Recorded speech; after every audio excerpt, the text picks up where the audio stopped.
All attendees are in listen-only mode.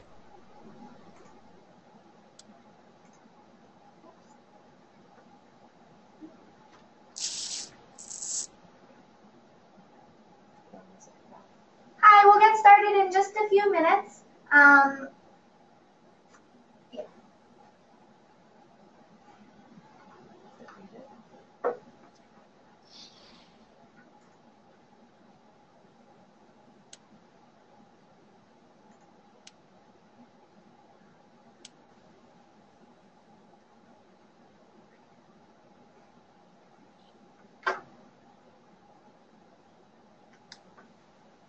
Muted.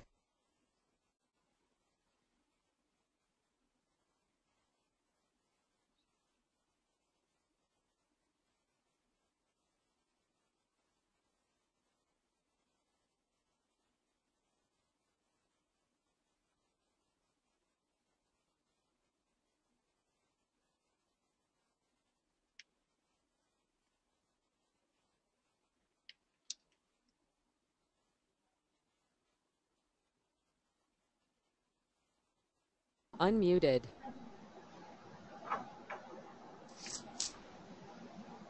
Hi, everyone. Welcome to the Protection Strategy Guest Speaker Series.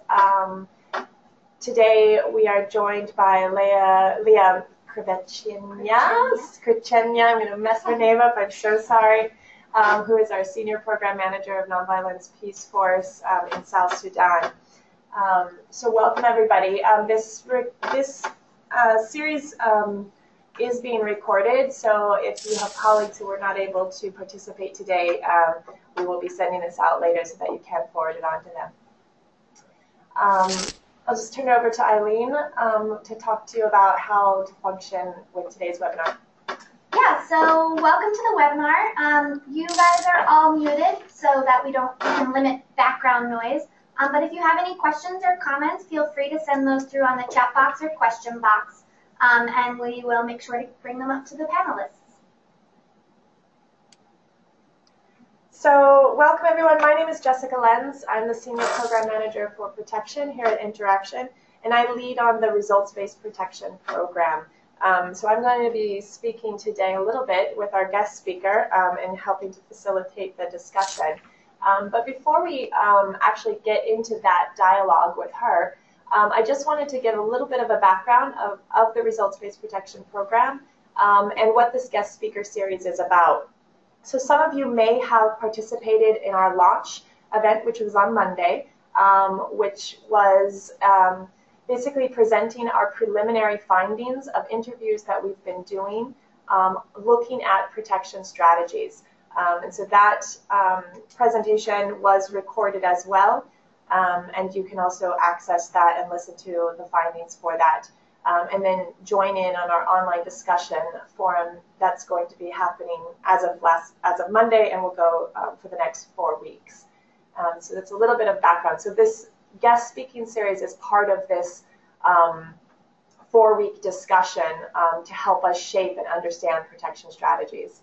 So our objectives for this event is to review whether or not current approaches to protection strategies support a results-based approach to protection, to identify the critical components within a protection strategy that support a results-based approach to protection.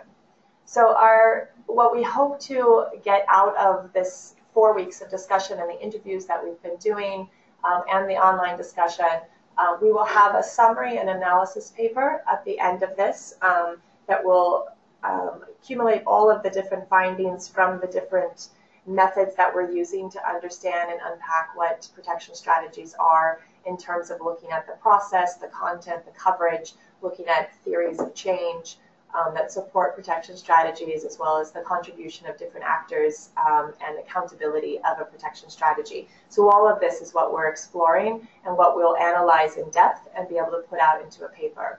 And this paper, as long as this discussion, will help to also inform our next in-country roundtable that will be taking place in August. The location hasn't been decided at this point, but we'll be in touch with many of you where that leads to. So that's a little bit of the background in case you missed our Monday presentation. Our guest speaker series, currently we have 4 lined up, with possibly 1 or 2 others that may join. And so these will take place over the next 4 weeks, and each one of them will speak to different pieces of protection strategy. So today, Leah will be talking to us a little bit more about building from the ground up and what that looks like.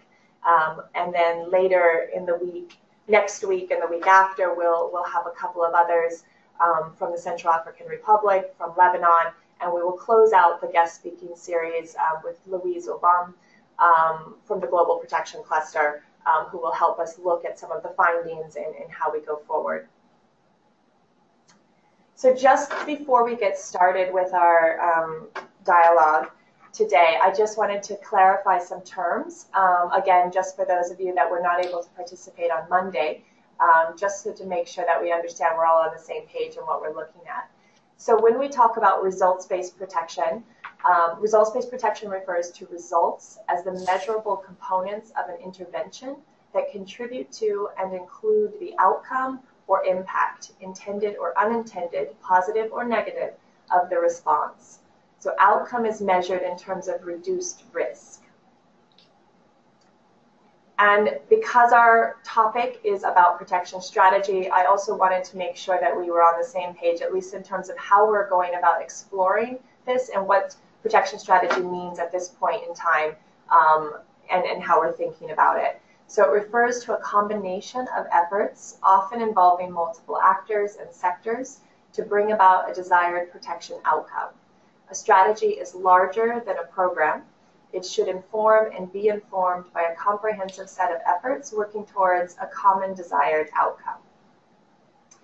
And then what we often hear then is, what is strategic planning for protection then? And so to be clear on that, in this we're talking about a process of articulating the desired protection outcome, articulating the pathway or causal logic to achieve it, setting out clearly defined corresponding objectives and indicators, and describing the complementary roles of the actors contributing to the desired outcome.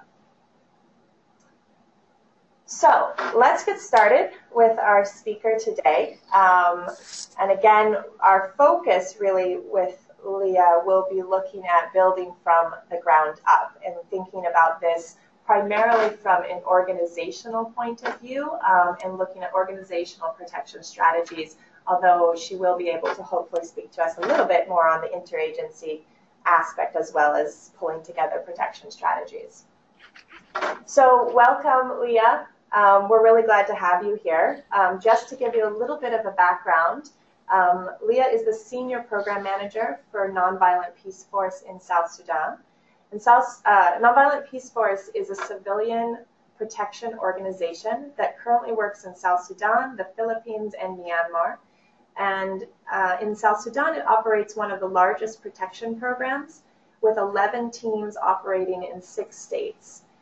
It works in the areas of unarmed civilian protection, child protection, women's participation in peace and security, and protection mainstreaming.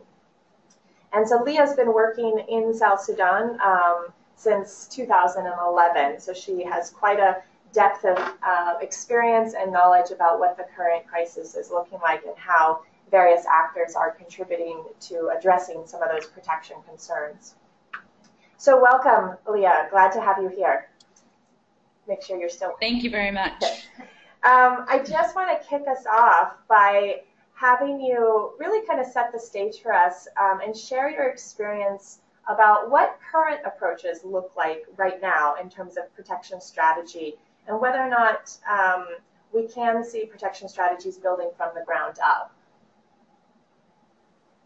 Sure. Thank you very much for having me. As you said in the introduction, I can certainly, I think, most effectively speak to at an organizational level and can talk about the way that we as NP have put together our protection strategy and therefore our protection programming in South Sudan, and particularly in this post-crisis period, though I can also speak to some of the sort of interagency efforts, protection cluster strategies leading into the humanitarian response plan, and of course the recent HCT protection strategy. So I think for us organizationally, and I think one of the challenges that arises when we look at the interagency efforts that are being made is how to maintain a bottom-up approach. And I think that, organizationally, what we have been able to do is really maintain a sort of field-focused effort through the structure that we have and through the way that we are able to maintain a lot of autonomy in decision-making around programming in our field sites. And so, we at headquarters level very much are looking at the national context. We're very much looking at the bigger picture trends in the country and how we can fit into that. But I think particularly in a place like South Sudan, where the conflict context is really localized and the protection needs are really localized, I think the thing that we have really found to be successful is ensuring that our teams are trained and equipped to be able to respond at a field level to the protection needs that are happening on the ground. And I think that has been the thing that we have really seen to be the most successful. And so it's, when you build a strategy, it's making sure that is really coming from our staff in the field and coming from the communities that they're embedded in. I think that just practically speaking and size-wise, obviously this is a lot easier to do when you're talking about one organization rather than once we get into the interagency efforts. I think it's been a real challenge to really maintain that field focus. So yeah, I think that has been the thing that has made us, I think, able to manage in a context as dynamic as the one here in South Sudan. Yeah, I'm wondering if you can elaborate a little bit further then in terms of engaging your operational field staff in the protection strategy, the development of it, and also whether or not you've been able to engage affected populations and what that might look like, and basically how you might go about that and who should be involved in terms of your local staff as well as affected population. Yeah, so I mean, our field teams are based in their field location 100% of the time. We have full-time teams based that are mixed international and locally hired staff, which I think is a really key thing, that function as a team. So everywhere from the daily team meetings that happen every day in every field site to really sort of go over what's happening both programmatically but also context-wise. But I think that is a really key thing. I mean, our staff that are based in these places, both the staff that are from there, but also the staff who are either relocated from other parts of South Sudan or international staff, are really embedded in that community. And so everything from your formal meeting with the community protection team, from your chat over tea in the market with the tea lady later that day, really feeds into it being a really community-based approach. And I think that's so key. I mean, I can't emphasize enough how important that is, that it's not just that you get up-to-date information, but also that you gain a broader understanding of the community that you're working in. What are the protection strategies that they've used historically? How have those changed in the current context? How are they reacting to the changes in the conflict happening? How are they reacting to changes in food security? How are they reacting to humanitarian response that's coming in and moving? And I think that day-to-day understanding, which our national staff are obviously a huge help at, and building a trusting relationship with those national staff, I think is a really critical piece. If you don't have that day-to-day trust and that day-to-day relationship, that information is not going to flow up into the headquarters where we are sort of trying to make these larger strategic decisions. And so that's very much the core. That's the core of how we would think about enabling a protection strategy at a bigger level. Yeah, this is a critical point that we've certainly identified within results-based protection and really understanding from the communities themselves. But in order to be able to have that trusting relationship and having real information, you really have to create those relationships from the start. And sometimes it can be, like you said, just having tea. So very interesting. I wonder if you could speak to then a little bit in terms of maybe a little bit on the process or the methodology that you do use. One of the findings that has come out of our interviews so far is that a poor methodological approach at the start of a planning process actually contributes to an unsuccessful protection strategy. So facilitation often seems to be unstructured. There's little preparation in designing the process. The use of meetings is often used as the only tool for creating dialogue without looking at other types of methods. So given that oftentimes meetings are not so conducive for other actors, especially local actors, what types of methodological approaches are you using that support that trust or that ownership or really genuine engagement? Yeah.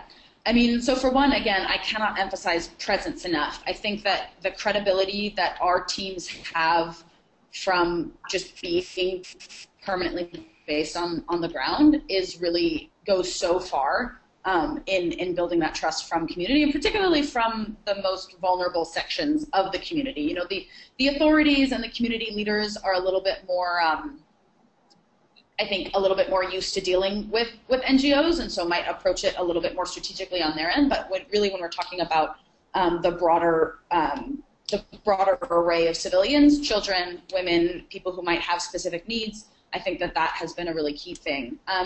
For us, you know, we have a set of tools, and certainly when we would go into a new place, we would start with an assessment process. But again, I think the thing that's really key is making sure that we are continuing that, not necessarily continuing a formal assessment process, but continuing the sort of attitude of assessment as we continue to move. And what that means is sometimes you have to change your plans.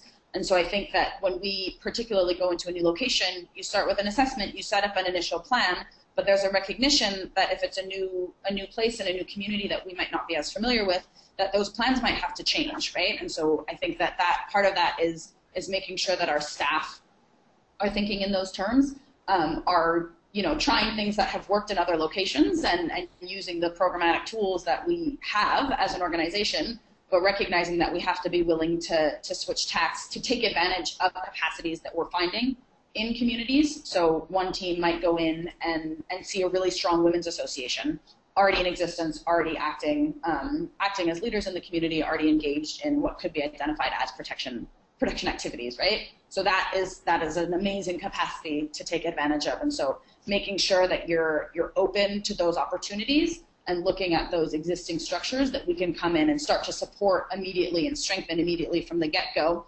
And then making sure that we're maintaining that openness, I think, because some of the areas that we're working in South Sudan, we've been in for 3 or 4 years at this point, but those areas can also change dramatically in a pretty short amount of time. So making sure that, you know, you have the historical background, and that can be really helpful. That long-term relationship with the community, that long-term understanding of the community is incredibly helpful, but we also need to make sure that we're remaining open to a sort of ongoing assessment process and an ongoing assessment process of our own work as well. So just because we did something 2 years ago, it doesn't mean we don't need to rethink whether or not it's an appropriate time to do that same activity again. And I think that that's another really important aspect of it. Yeah, no, that's very interesting, especially the maintaining the openness and what that looks like. And as well as you talked a little bit about flexibility, and this is a key finding that is coming out of results-based protection, particularly when we did our discussion forum on designing for results. So this flexibility angle is important.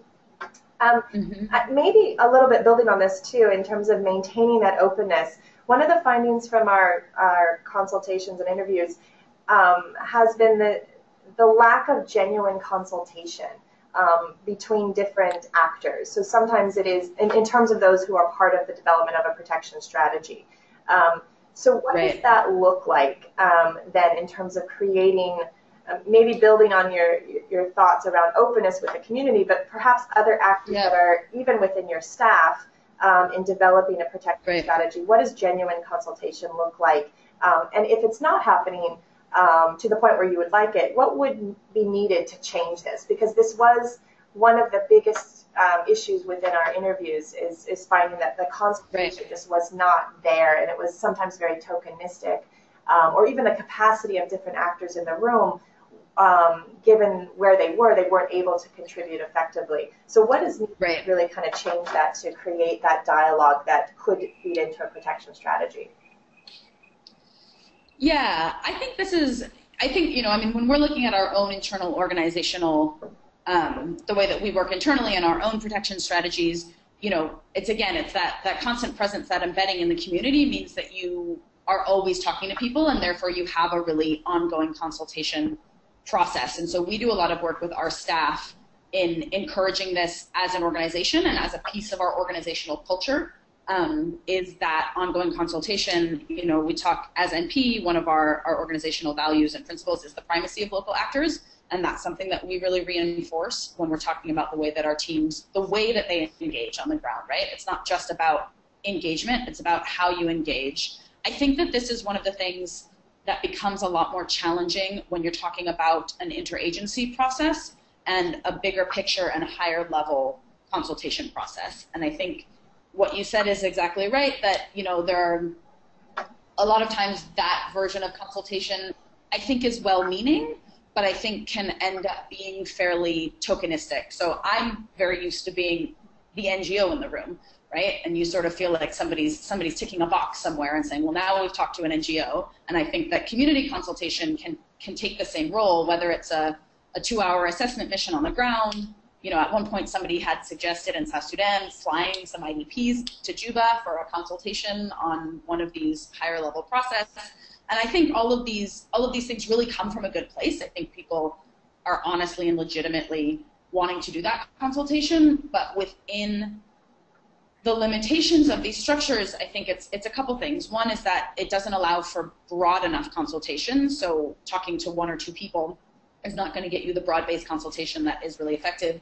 But also time, right? I think that this is something that people forget about sometimes, is that, you know, like you had said before, a 1-2 hour meeting is not necessarily the thing that you might ask all the right questions and you might legitimately be open and legitimately be wanting to engage in that way, but that just might not be the forum that you're going to actually get that consultation in. And so I think when we're looking at things like the humanitarian response plan, like the HGT protection strategy, like the protection cluster strategy, that I think the sort of external limitations on time and on staffing in some of those become quite difficult to really do that. Now, I'm not sure that the response is that we should spend 6 months developing an HRP where, you know, all the cluster leads should go to every state in South Sudan. I don't know that actually is the right response. That also is not necessarily a good use of time. So I think in some ways it's about sort of utilizing the resources that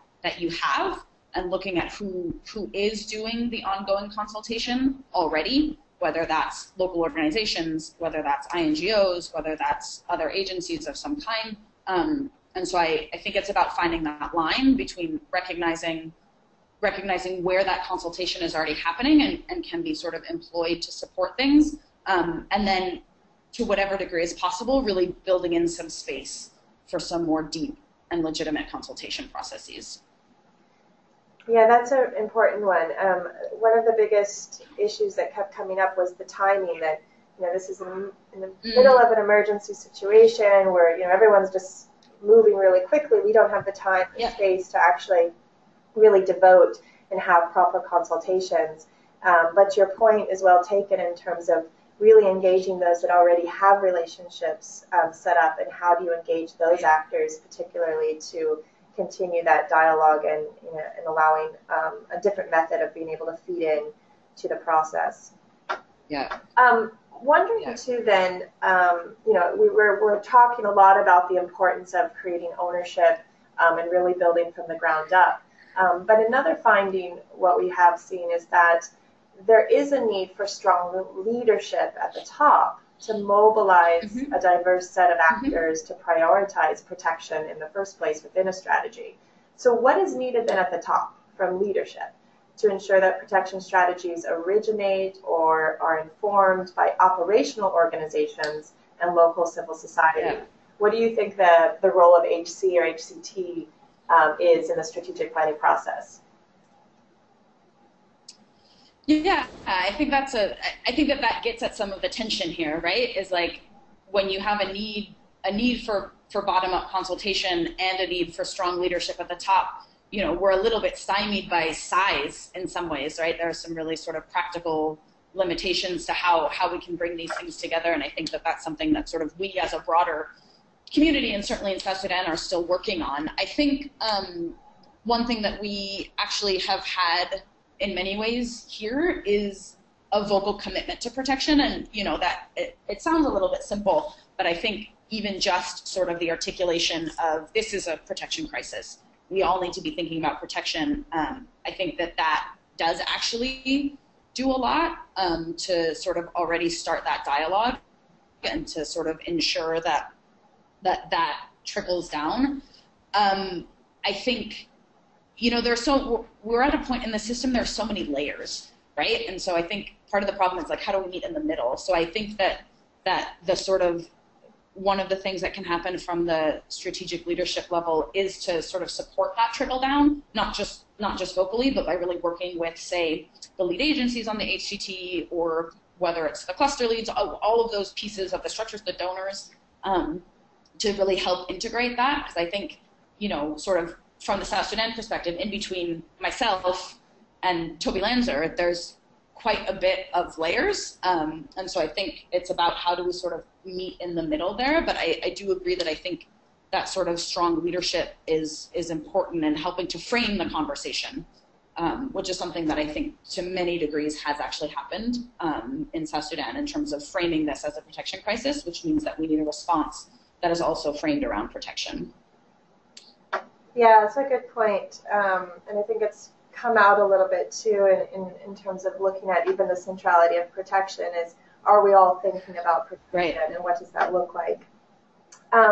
Maybe looking at that a little bit, then how do we create that environment so that the protection strategy becomes useful and that it's not so high up there and that nobody actually knows how to actually operationalize it? So what steps might be needed, and maybe look at your own organization, what steps are needed internally within an organization to create an ownership around a protection strategy, and to make sure that you're including other actors within that. What we have found in our findings so far is that protection strategies tend to be developed. It's a very tiring process, and then they're put on the shelf and nobody uses them. They don't look at them until the reviews. So what do we need to do then so that we're actually really using this on a regular basis and reflecting on what we've put down? Yeah, I think that's a great question. I think, for us organizationally, I think that we, would shy away from some of the more formalized documents. So having a strategy at the beginning of the year that gets reviewed in 6 months can be useful, but I think unless, what I was talking about earlier, unless you have this ongoing process, an ongoing planning process where you have a plan and then 2 weeks later you might need to change it a little bit, but you always are modifying that as you go. I think for us, maintaining an organizational culture around community engagement and around bottom-up approaches has been really important. That's another thing that I think is a lot easier to do within one organization than it is when you get to some of these interagency processes. But I do think it's so for us, we have one training that all of our staff get in the world, everyone who works for us.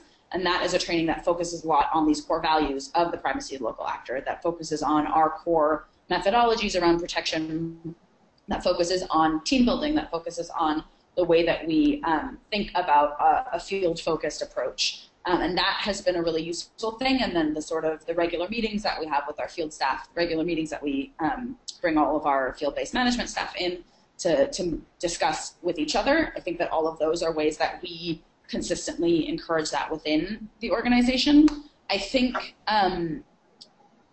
when we talk about, and as you mentioned, some of the issues that happen with sort of top-down plans, and I think we see this within our organization as well as in some of these bigger structures, is unless there's buy-in, they're not going to work. Just to be really practical, it's just not so simple as putting something on paper and then saying that you're accountable to this. Individuals and organizations will, I think, adhere to the parts of this that they find useful. And so one of the things that we talk about in our protection mainstreaming work, actually, is the way that we talk about protection mainstreaming with other organizations is, mainstreaming protection actually helps everyone.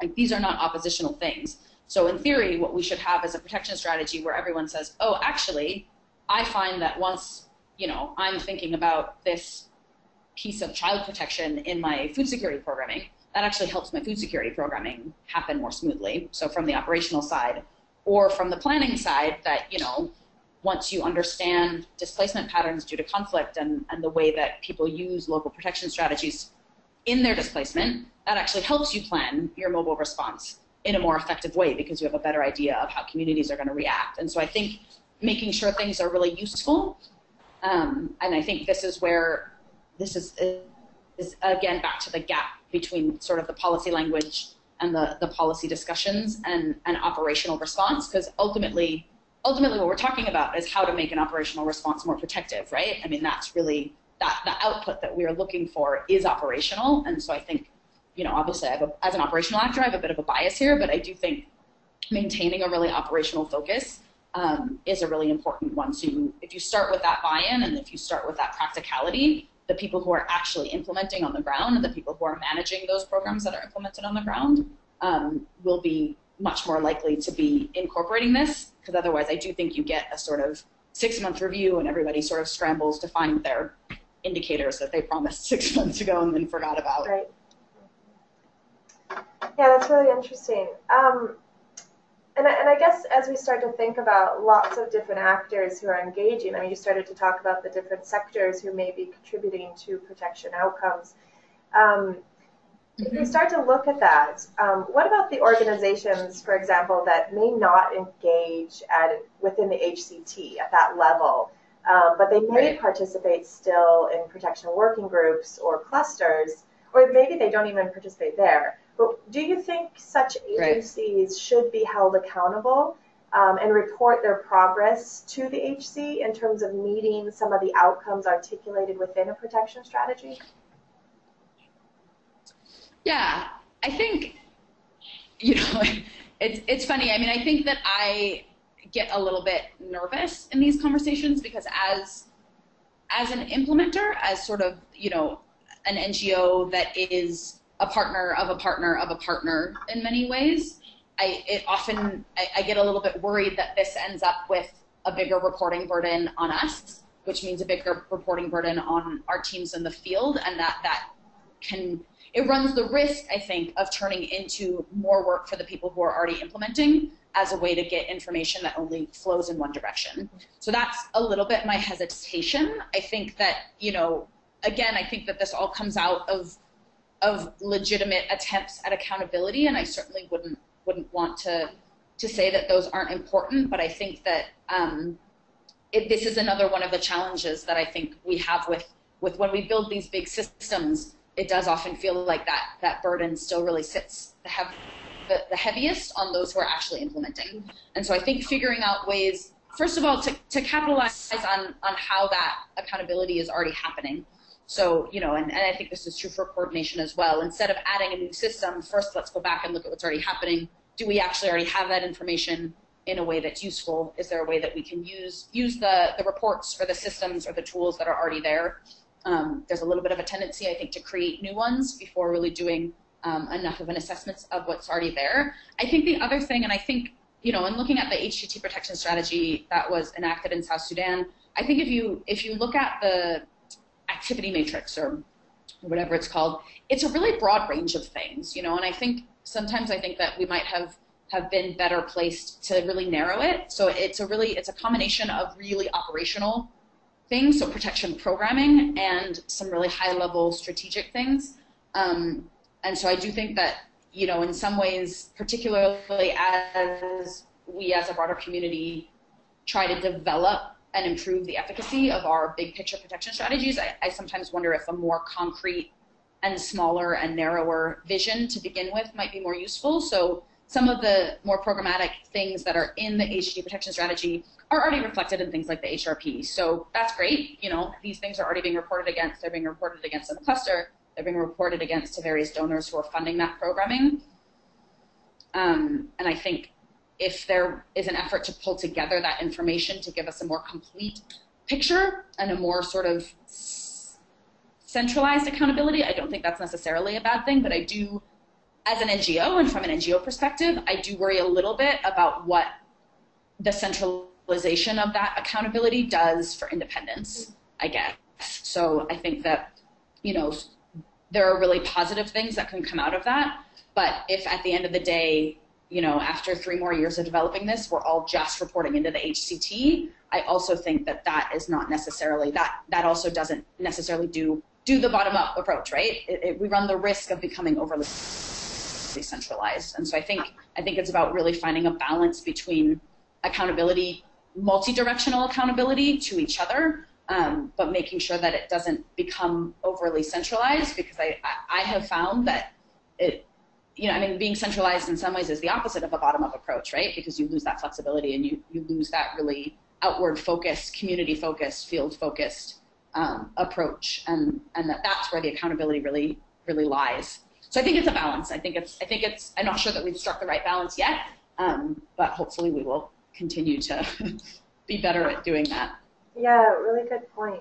I just want to ask you one more question, and then we'll open it up for others on the line to be able to make some comments and ask questions as well.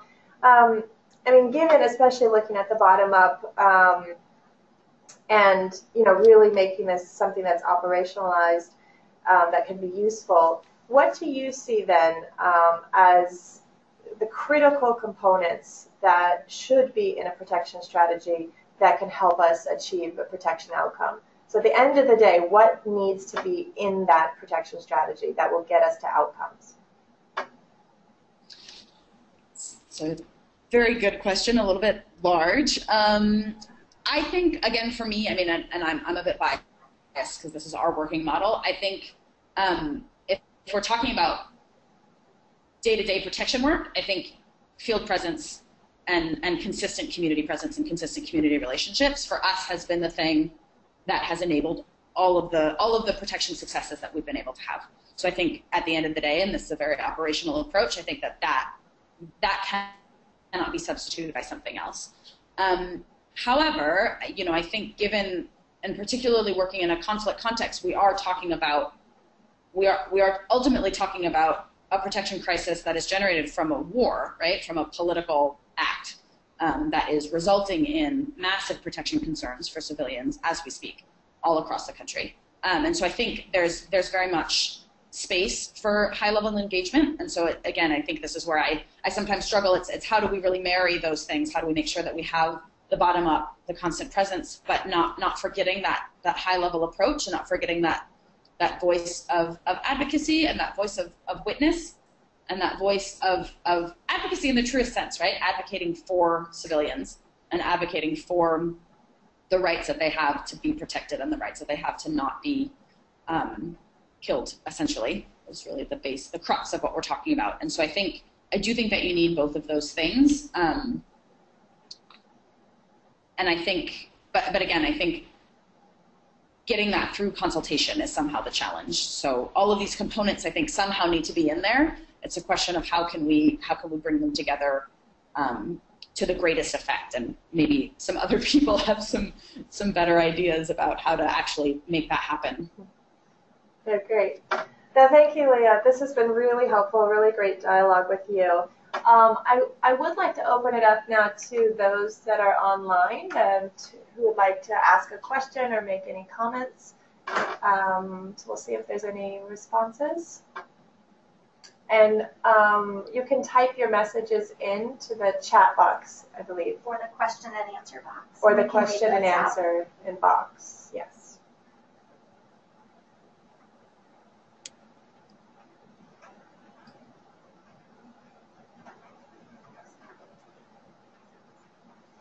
Any questions from anybody? Might be easy for you, Leah. I was right about everything, obviously. If you don't have any questions at this point, you can certainly bring your questions or your thoughts or even your comments into the online discussion forum that is going on if you've registered, or you can register to join in. We're just going to check one more chance. Eileen, anything?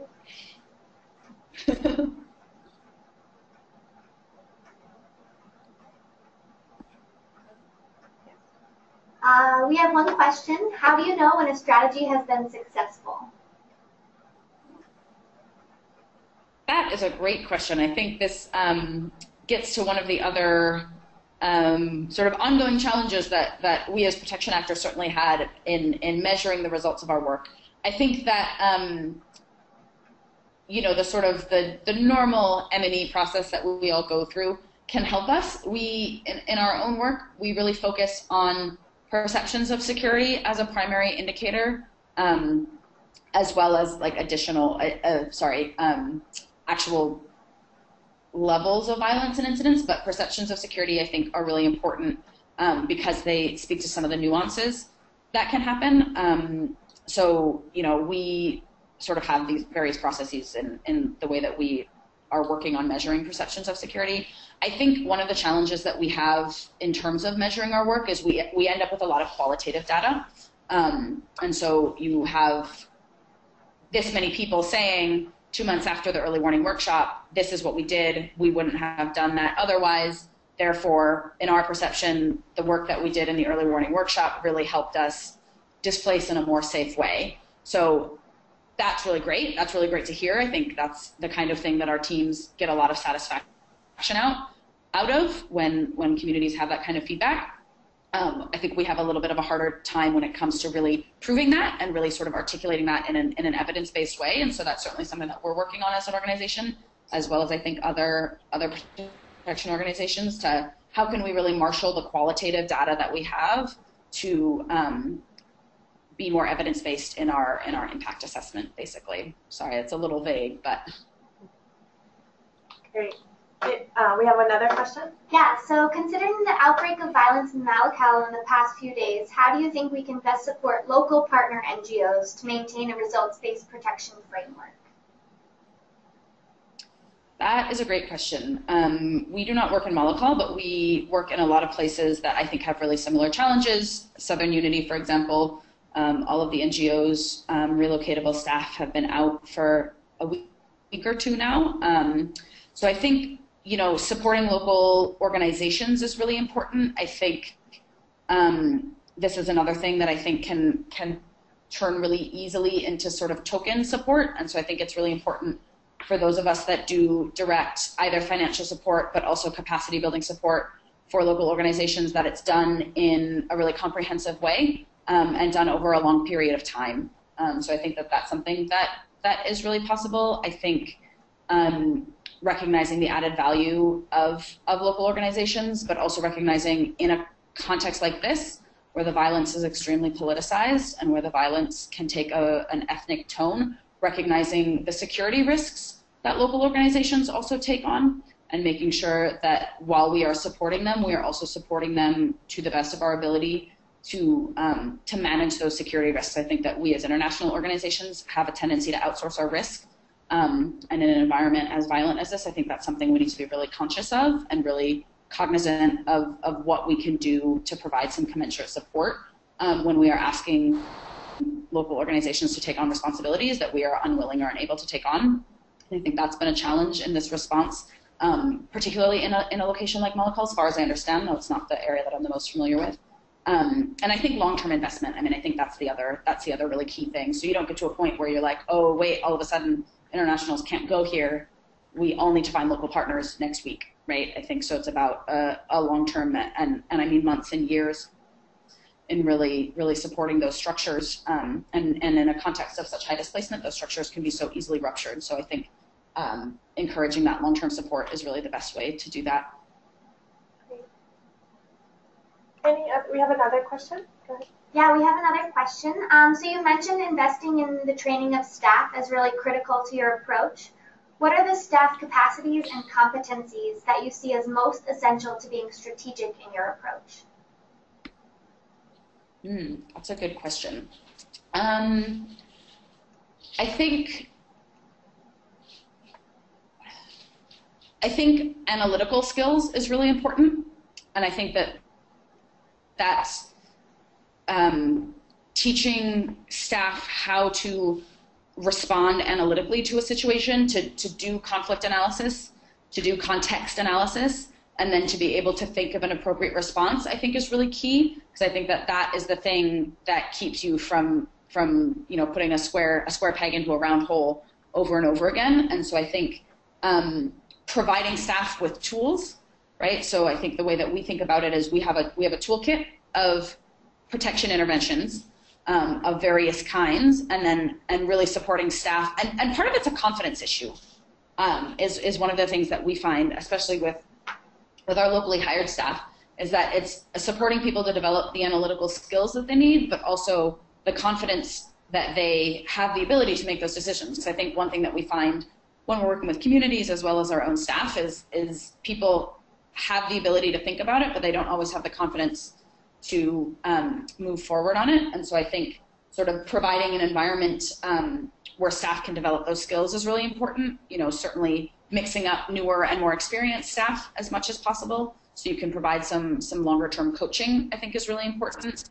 And sort of within the teams, like we certainly try to encourage an open consultative process where there's active discussion within the teams, and I think that can be a really key thing to sort of hone that analytical ability and hone that skill where you're having a back and forth, complex, nuanced discussion about how do we best approach this problem.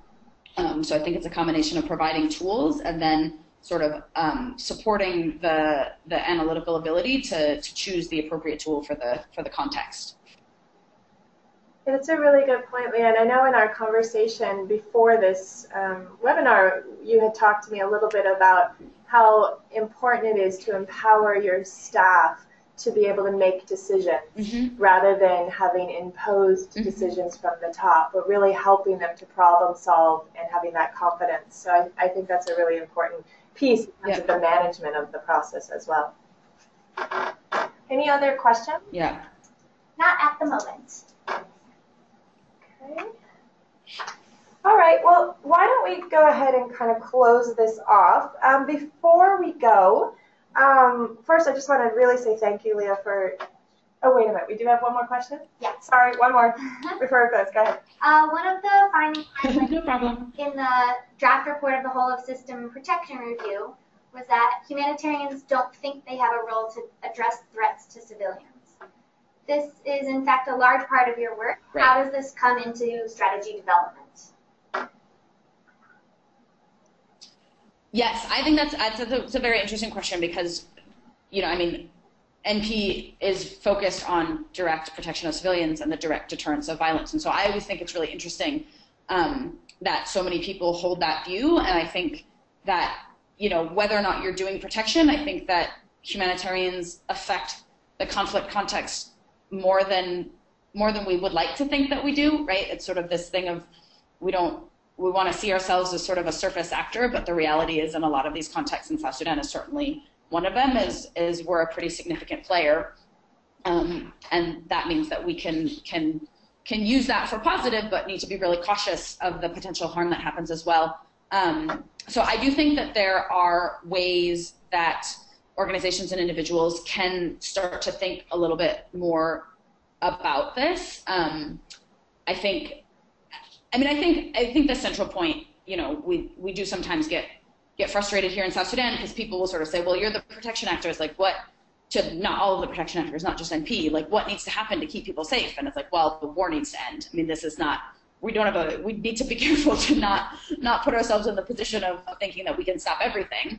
And I think that's also really critical. And I was meant to mention this earlier, is recognizing that, you know, the root causes of these are not necessarily things that we can solve. But at the same time, I think sort of taking advantage of the position that we do have as humanitarians, as internationals, as impartial actors, to be able to marshal that to try to keep people safer, I think is a really important way that humanitarians can continue to operate in conflict contexts like this.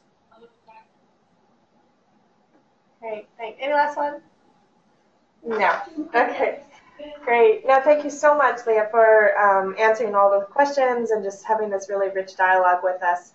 I wanted to kind of close it, allow you to have like some final comments. Any last things that you want to say about, you know, the development of protection strategies, what you would like to see in them, or if you have any questions you want to pose to our participants, or that we would bring into our online discussion forum that hopefully over the next 4 weeks we can try to unpack and try to find answers for or examples. So do you have any comments or questions that can help us kind of shape this discussion even further? Yeah, I think for me, it's some of these central questions that I mentioned before about how to really strike that balance between moving forward with a strategic vision and maintaining a relatively decentralized bottom-up approach. I think is something that certainly in the participation that I've had with the HCT protection strategy process, as well as sort of various cluster strategy processes and the HRP and things like that, I think that for me is often a question, and I come at it from a pretty particular angle of a direct implementer, and I think that in some ways gives me a little bit of an easy out, because it's very easy for us to say, well, we're an implementer, we have this particular model, we are community-based, this is how we sort of respond to that. And I think I would be really curious to hear perspectives and ideas and sort of lessons learned from other people about how that, from a system level, how that can be incorporated without being co-opted. And I think, again, part of it's size, right? Like how do we bring everyone in without overly centralizing and losing touch with the sort of the initial output that we want? And I think that this is a tension that I don't feel as though I have a lot of answers to. So that would be my question: is how can we strike that balance between encouraging strategic decision making but maintaining a bottom up and really field focused approach? Great. No, thank you very much for that. I just want to, before we completely close, I just want to, again, thank you, but also allow others to know how they can continue to get engaged over the next 4 weeks. Whoops, we already did that.